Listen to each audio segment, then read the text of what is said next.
অনতিদূরে সজল পঙ্কিল ভূমির উপর একটি বৃহৎ কদম্ব বৃক্ষের উচ্চ শাখায় গুটিকতক কদম্ব ফুল ফুটিয়াছিল। সেই দিকে শিশুর লুব্ধ দৃষ্টি আকৃষ্ট হইয়াছিল। 2-4 দিন হইল রায়চরণ কাঠি দিয়া বিদ্ধ করিয়া তাহাকে কদম্ব ফুলের গাড়ি বানাইয়া দিয়াছিল। তাহাতে দড়ি বাঁধিয়া টানিতে এত আনন্দবোধ হইয়াছিল যে সেদিন রায়চরণকে আর লাগাম পরিতে হয় নাই। ঘোড়া হইতে সে একেবারেই সহিসের পদে উত্তীর্ণ হইয়াছিল।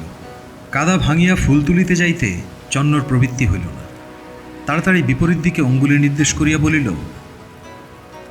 দেখো দেখো, ওই দেখো পাখি, ওই ওই উড়ে গেল।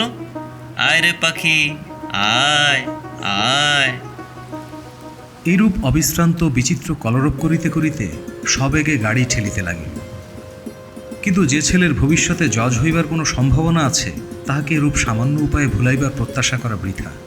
বিশেষত চারিদিকে দৃষ্টি আকর্ষণের উপযোগী কিছুই ছিল না, এবং কাল্পনিক পাখি লইয়া অধিকক্ষণ কাজ চলে না। রায়চরণ বলিল, তবে তুমি গাড়িতে বসে থাকো, আমি চট করে ফুল তুলে আনছি। খবরদার, জলের ধারে যেও না।